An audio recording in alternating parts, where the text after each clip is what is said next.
Welcome to our channel Subhadra explore. एई video रे आमे तृतीय श्रेणी वार्षिक परीक्षा पाई जहाँकि द्वितीय समाप्ति सूचक मूल्यांकन परीक्षा कह जाउछि सेथिपाई तृतीय श्रेणी साहित्य बहिरु परीक्षा रे कौन सबु मौखिक प्रश्न आसीबो परीक्षा रे ताहा आलोचना करिबा। तुमरो जेतिकी भी सब्जेक्ट अछि सबुथिरु 50 मार्क लेखाएं परीक्षा हेबो तो तुमको 10 मार्क रो मौखिक प्रश्न पचरा जिवो आउ रहिला 40 मार्क जहाँकि तुम्हें लिखित परीक्षा देव माने 40 मार्क तुमको लिखा पड़ो।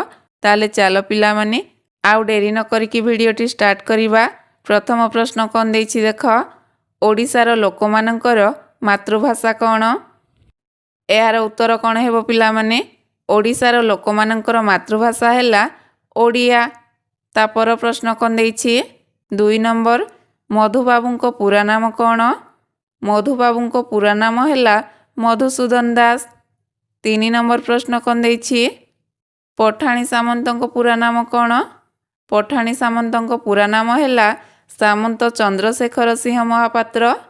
तापर प्रश्न कौन देछि, तले दिया जाइथिबा शब्द गुड़िक पढ़। तो तले किछि शब्द देछि देख कौन कौन, जीवजंतु, प्रकृति, स्वास्थ्य, पारावार। तापर 5 नंबर कौन देछि, अहिराज गछरे काहाकू बांधी रखिथिला? तो अहिराज गछरे 2 जण मनीषंकु बांधी रखिथिला। तापर प्रश्न कौन देछि, केउ राज्य रे खूब कम वर्षा हुए? राजस्थान राज्य रे सबुठारु कम वर्षा हुए। तापर प्रश्न कौन देछि, बणी कुकुना केउठारे देखिला? बणी कुकुना महुल गछर डाल रे देखिला। तापर शेषरे कौन देछि, पाठ्यपुस्तकरू जेकोसी गोटे कवितार 2 पद अंगभंगी सहित आवृत्ति कर।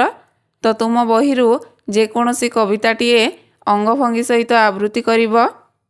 एई भली पिला माने तुमको मौखिक प्रश्न पचरा जिवो तो समस्त प्रश्नर उत्तर देबाकू चेष्टा करिब। भिडियोटी को तुम सांगमानक पाखकू शेयर करि दियो।